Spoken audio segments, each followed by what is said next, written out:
Okay, good morning to those who have joined us. We're just going to wait for a few more people to join, and then I'll begin.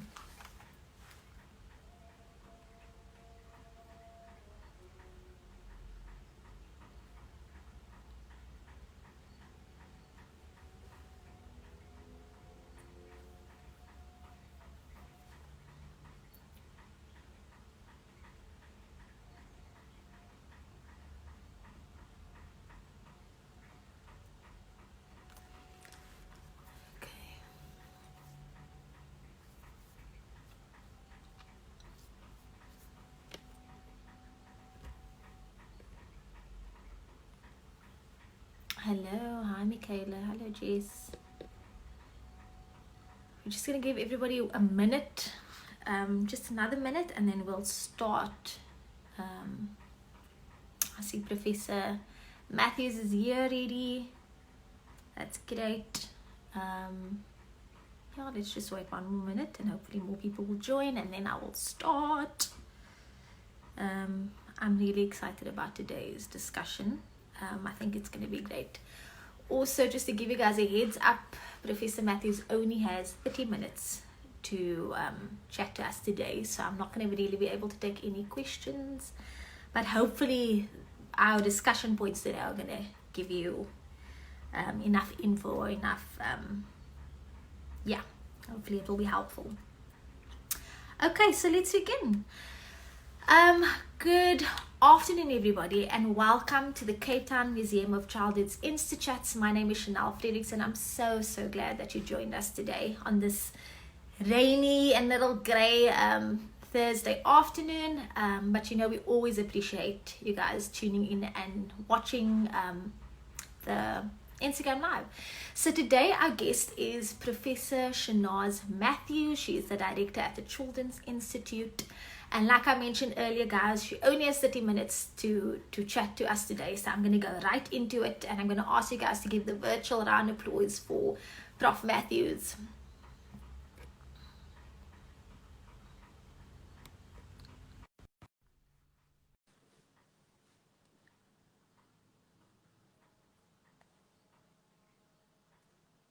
Okay, just waiting for her to tune in. There we go. Hi, Prof. Mathews. Hi, good day, Chanel, and hi to the viewers out there. Is my sound good enough? Yes, but your screen, unfortunately, you're going to have to flip it to portrait style, because now your head is sort of like this. Oh, my goodness. Okay. I've got you on tripod, so how do I do that? Huh. There's normally a setting. I know on my tripod I have a little sort of mechanism that moves. No. So your phone is probably laying this way, right? Landscape. So if you just... Yeah. Ish. We should have tested this. Let me just take...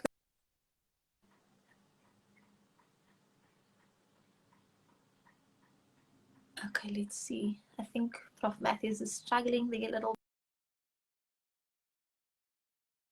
of our live video and then say hello to her again.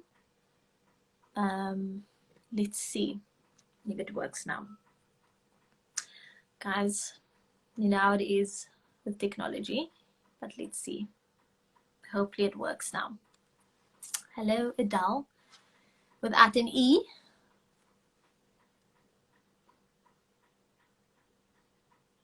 Let's see, hopefully she's all good now. And hello, Nafisa Patel, welcome. Okay, we're just waiting for Prof. Mathews. Guys, Prof. Mathews also just recently joined Instagram. I can't figure it out. Join her page. There we go. There we go. That's perfect. I don't have it on. This is not great. Okay. I'm trying to figure out how I can mount it so that I can see you well enough. Oh, okay. Okay.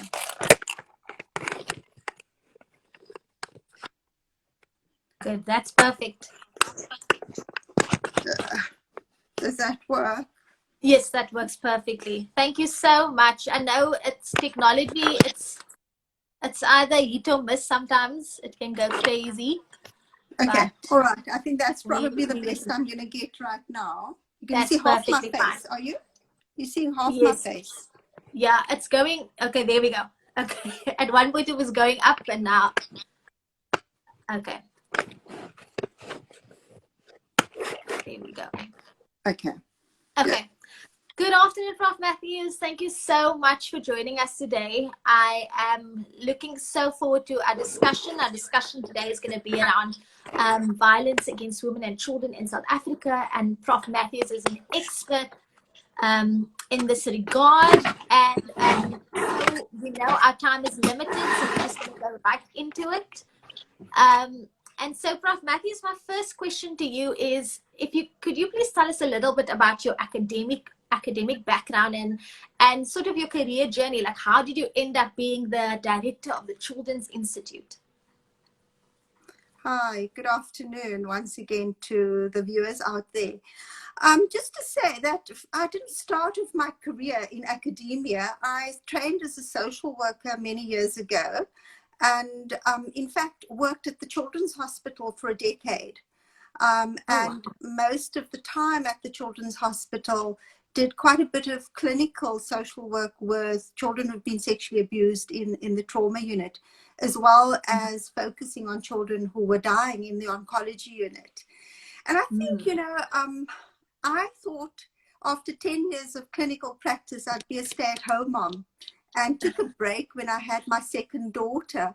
And 6 months into my stay at home, I decided I was going to start supervising students at university, and did that for a while, and then got involved in a project called that was building networks on violence against women in 1997, 1998. And that got me back into the work world, but in a very different space, and using my skills as a researcher to do more community development work.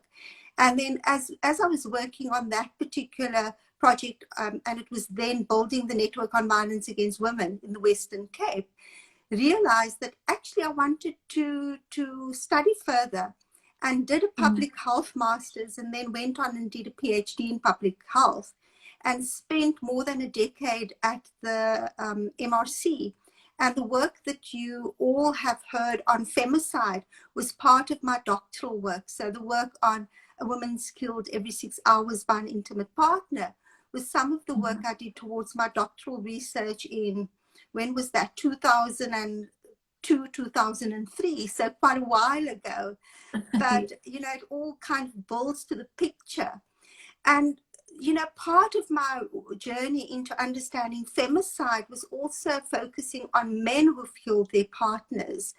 And you not just understanding how big the problem is in South Africa, but also wanting to think about, so what are some of the solutions? And I interviewed men in prison who killed intimate partners. And that brought me back to childhoods, and actually made me understand that if we're wanting to prevent femicide from happening, it's really, really important that we engage with what happens during childhood, because it's those pathways and the adverse childhood experiences that really shape who men become, and for men to become perpetrators. And I think that's really part of our conversation today. So yes, my journey to the Children's Institute was when, after completing that work, it just felt quite natural when the position became available at the Children's Institute for me to apply as director, and then taking on this position. So I come to this position not just as a researcher, but pretty much also as an activist, and also having some clinical experience. And I think, trajectories to who we are and what we do today really is your background's a building block to the work you do currently. Yeah. So, Prof. Mathews, you mentioned the Children's Institute. I know some people have watched or are tuning in, have heard about it, but don't really know about the work that you all do there. So can you tell us a little bit about what the Children's Institute does? Okay, so the Children's Institute is not a new Institute, we've been around for 2 decades. Can you believe it?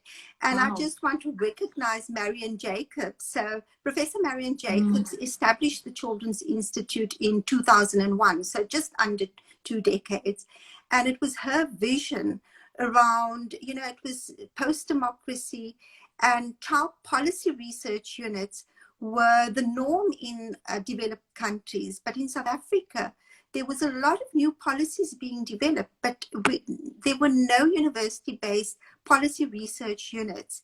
And and at that stage, the vision was to develop and establish a child policy research unit in South Africa.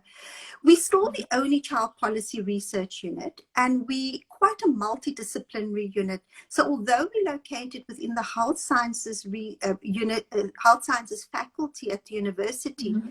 we not the normal university-based research unit. And what I mean by that is that we multidisciplinary. We bring together a range of perspectives. So we bring together health, legal expertise, we've got sociologists, psychologists, we've got social workers all on board. And we bring all these skills together to explore issues facing children in South Africa. Importantly, what our work is that we don't just do research for academic purposes. And for us, it's really, really important that our research informs the reality of children on the ground in South Africa. So the whole aim is to influence both policy as well as practice within South Africa. And we look at what are the main challenges facing children. And our work currently involves looking at poverty and inequality. And within that stream of work, we're very focused on looking what are the social assistance and social protection systems that work for children and what are the best. We also know that violence against children is a huge problem facing children in South Africa, and my area of work has been very focused on this, particularly over the past decade or more. And so therefore we look at improving the child protection system, as well as thinking about, so what are the prevention interventions we need to put in place. The other area of work that we focus on very explicitly is early childhood development, because those are the building blocks for child well-being across the life course of the child. So yes, quite a range of work that we do. Yes, and it's fantastic work that you do, and I must acknowledge that, Prof. Mathews. So we're going to go into the main part of our discussion now. So when you hear on the news, you hear daily, we hear about children being killed, by women getting killed, women and their children being killed on social media. You're just flooded with it. You drive down the street, you see the lamp poster that says child raped by uncle or child killed by neighbor. It's in our face, it's with us. And some of us have become very ignorant toward it, which is worrying. But some of us had also recognized that, yes, we have this COVID-19 pandemic, but we also have this real struggle in society, and that is the violence toward our women and children in South Africa. So now, Prof. Mathews, you've done extensive research around this topic, and what can you tell us? What does research tell us about violence against women and children in South Africa? Okay, so if we think about numbers, all the research is telling us that both violence against women and violence against children is a huge problem in South Africa. So just thinking about statistics, so community-based studies are telling us about 50% of women have experienced violence by an intimate partner. That's huge, because it really means that 1 in 2 women. If you're thinking about violence against children, and I was part of the Birth to 20 study, which is one of the largest cohort studies in South Africa, what that means is you enroll children into a study and you follow them up over a number of years. And the Birth to 20 study looked at Soweto, children born in Soweto in 1990, and have been following them up. So for nearly 30 years, we've been following up this group of children who are now adults and having their own children. And what that research is showing us is that 99% of the children born in 1990 in Soweto have either been exposed or experienced violence over their life course. And that's dramatic. What that's research is also showing us that about 40% of those children have had multiple experiences of violence.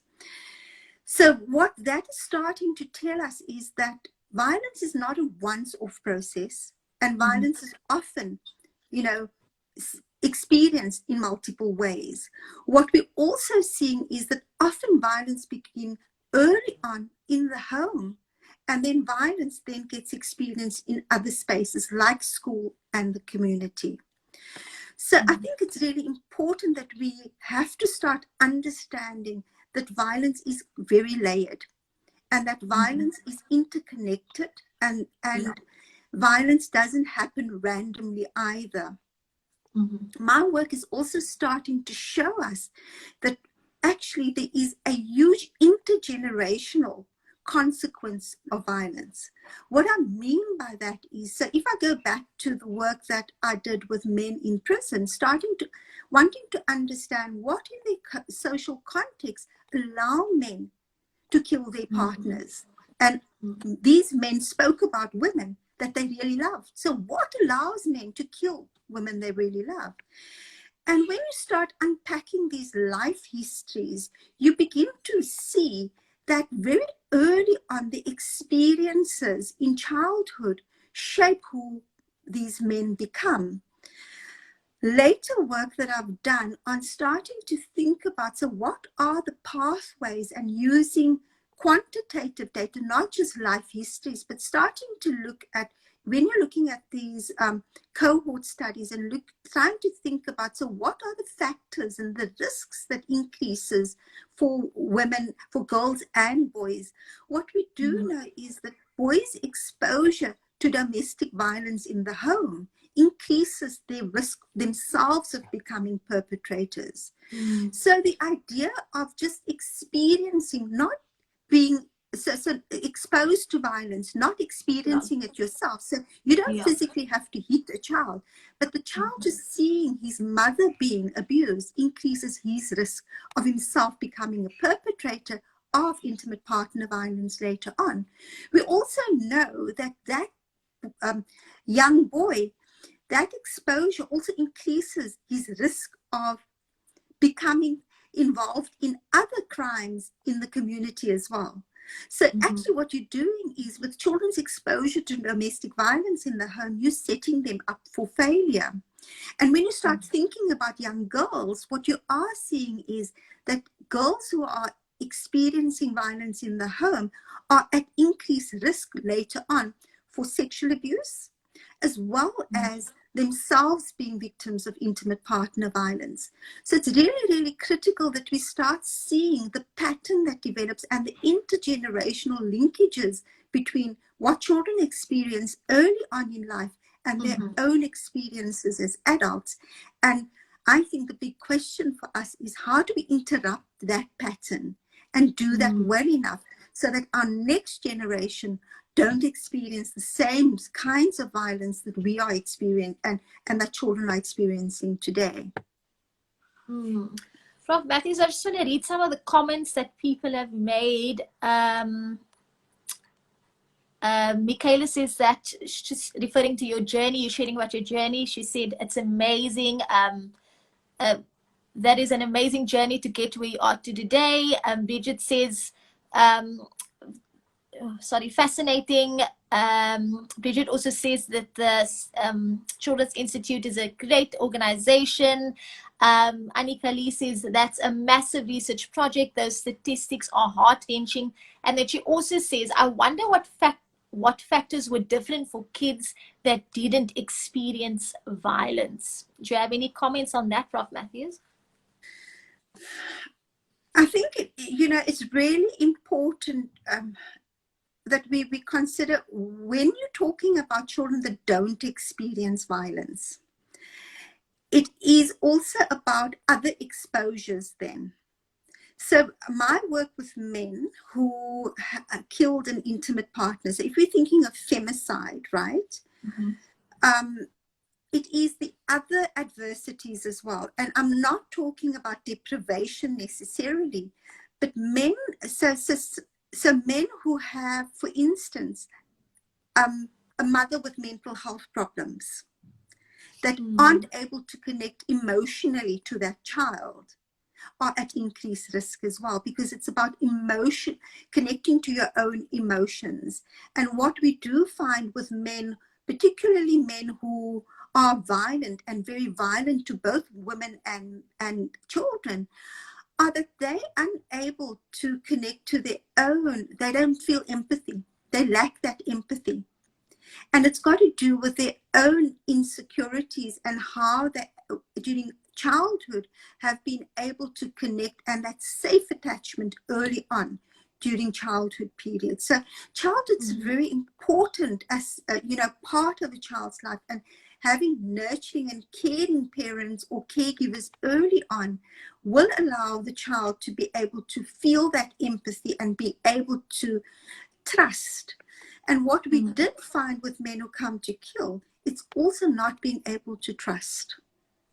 So, when they come to kill a partner, really about that partner and coming to be able to take her life, because there's just, that's the end conclusion for them, where trust has been broken, or whether it's real or imagined. Yeah. And then, Prof. Mathews, what sort of, is there any sort of work that is done in prison with the men that you research with? So any sort of counseling or any sort of intervention with these men? And this also links to a conversation that we had on the phone earlier on about the fact that in our criminal justice system, there's a gap. There's no intervention work that is really done with perpetrators, and these are and that's, it's a very important link that needs to be made, because, especially if these perpetrators are being reintroduced into society, how do we make sure that they don't reoffend and so forth? So can you tell us a little bit about that?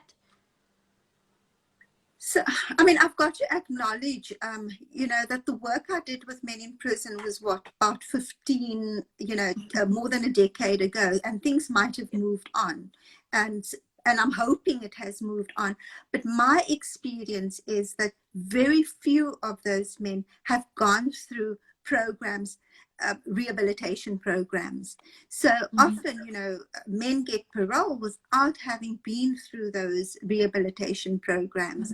And I think it's really important for us to understand that if you're sending someone to prison, isn't this the only solution? Because if you're thinking about why they're perpetrating, you've got to be putting programs in place to ensure that when they release, that you have, in fact, rehabilitated.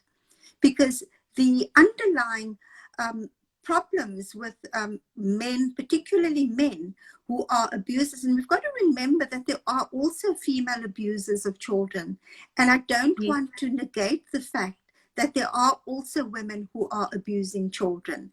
And therefore, it's important that we start talking about this and start thinking about solutions. Because on the one hand, what we have been hearing, and over the past 2 years or so, there's been a whole campaign around gender-based violence and femicide, and there's been call for stricter, legislation and sentencing.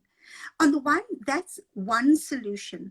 But I fully believe that a criminal justice response is firstly only as good as what it's implemented, and then also what if you have a prevention component to it.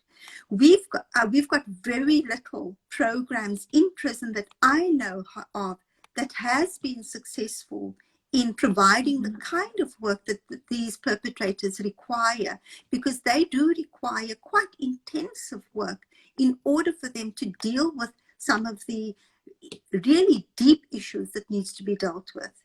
And therefore, I'm not saying we've got to throw away the key and keep these men locked up, but I think one has to be thinking about how do we have responses that's not just criminal justice, that we start thinking about community-wide approaches to think about prevention.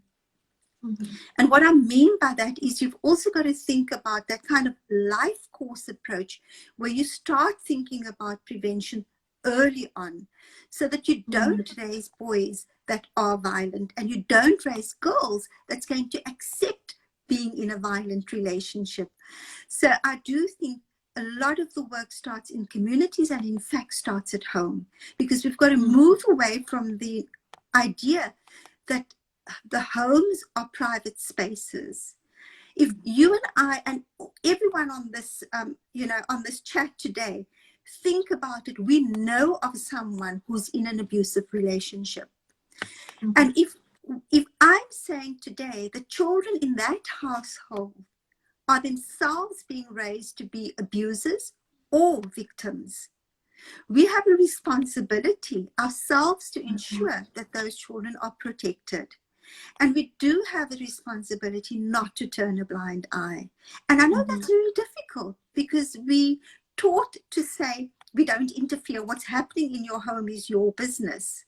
Yeah. But if it's your sister and your friend, I think it's really, really important for them. And I know it's a process, but for them to get the best help possible to make the best choices for themselves and the children. And whether it means counseling for the whole family or counseling for her to make the right decision, I think it's really, really critical. But the other thing I want to talk about, we've got incredibly high levels of child murders in the Western Cape. Yeah. And I know we look at the statistics and we say, it's going up.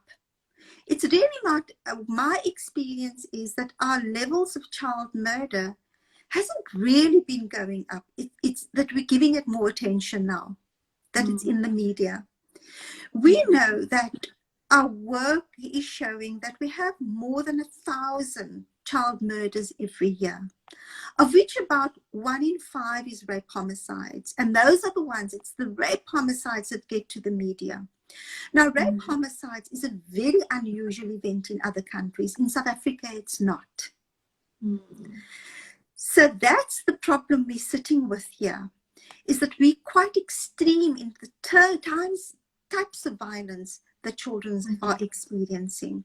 And therefore, it becomes our responsibility. And what we are seeing is that what puts children at greatest risk is when they're unsupervised. And what my work has shown is it's not strangers that's the biggest risk for these children. It's men they know.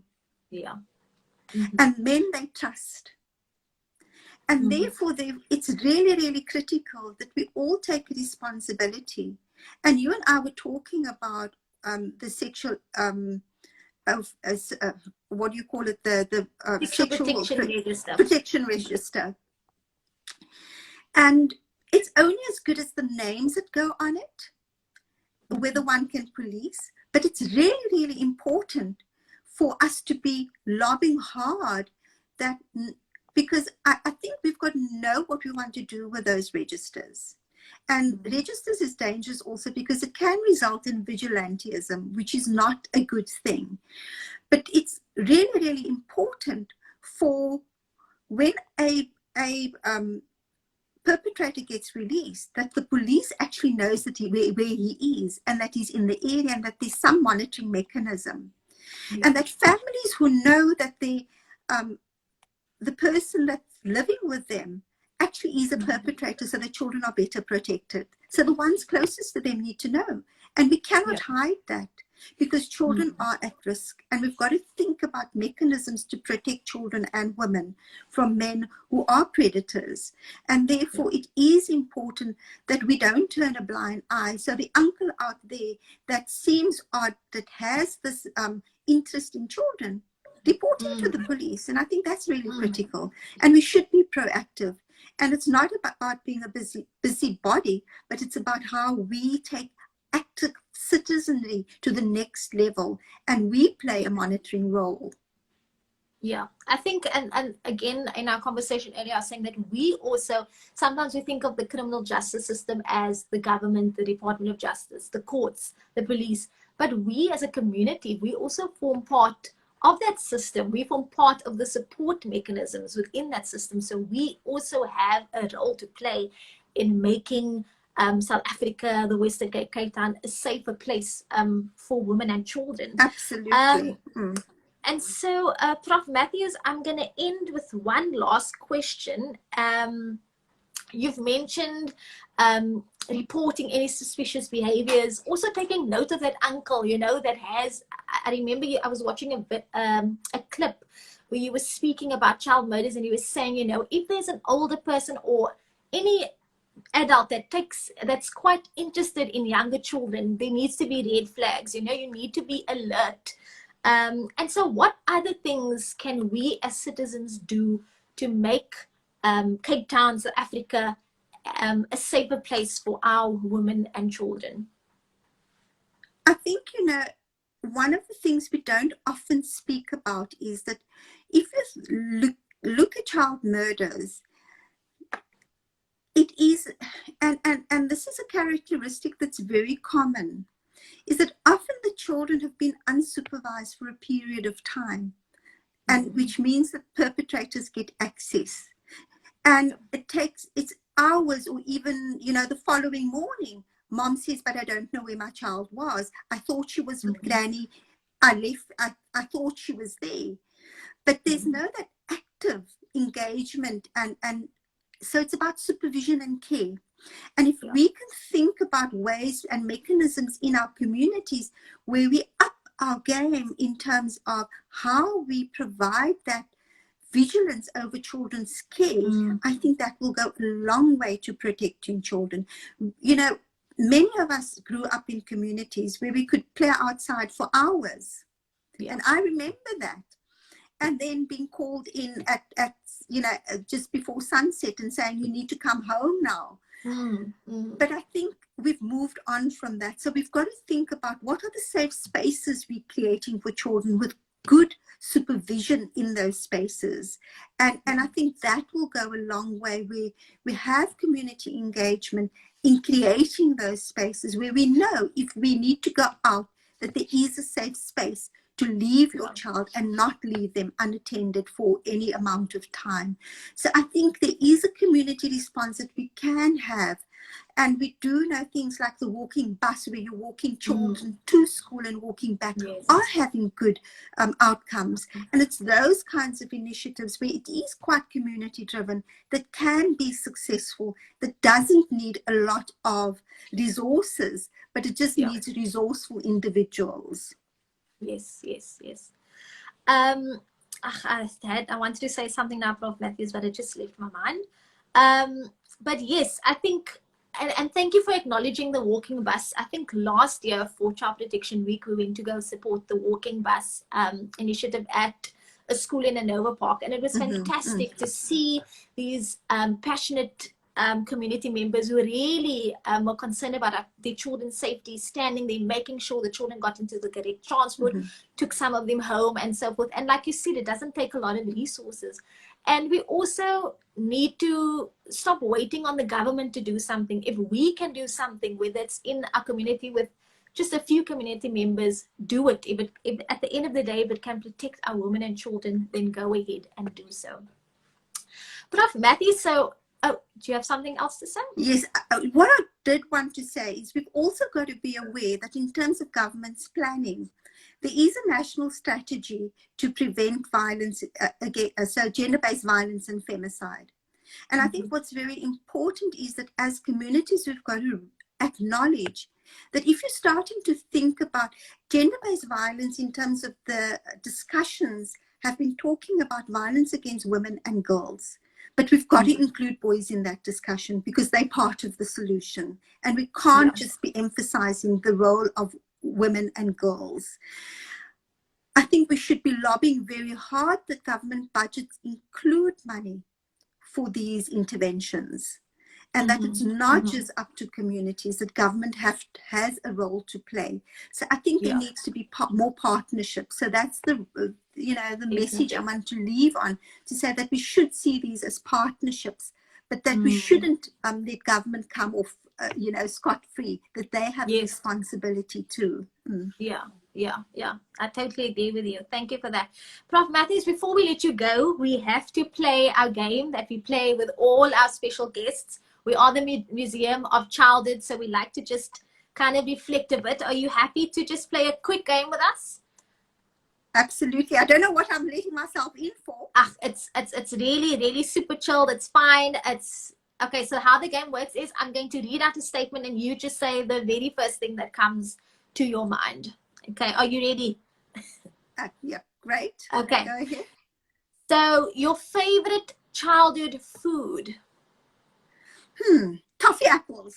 Oh, yes. Oh, my word. That was a hit. And did you buy it from somebody in the community? It was like an auntie that used to make it? Or was it at the bubby? Absolutely. Those the sour green apples with the sweet coating.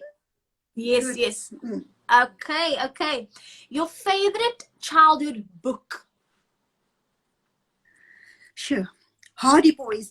I don't know if the children still read Hardy Boys, but anything in the range. I love detective mysteries, and I think it started then. My husband says I should have become a policeman.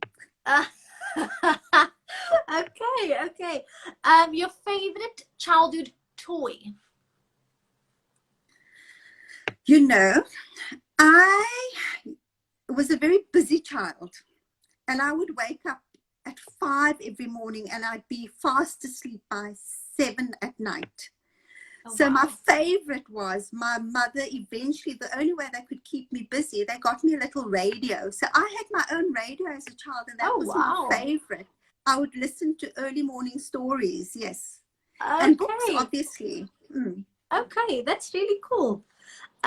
Your favorite childhood game, and more outdoor game if you were into outdoor games? Oh my goodness, yes, it takes me back to those street games. Hopscotch, obviously. Yes. Okay, cool.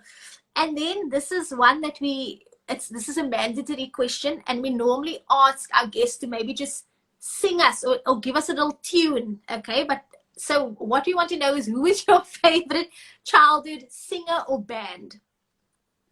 Oh my God, I can't remember. No, you're not going to make me sing, are you? No, I'm trying to think. Childhood. Yes. Now, I was a child of the 60s and 70s. I can't remember. Nothing comes to mind. I know last week, Dr. Sheena O'Connell said she loved ABBA. Oh, yes, obviously ABBA. Obviously ABBA. Yes. Okay, your favorite ABBA song? Do you remember any of them? Money, money, money. Hey. Okay. Do you want to sing us a line from that song, no, for those who don't know it? I'm not going to sing. Okay. Last one. If you could sum up your childhood in one word, what would it be?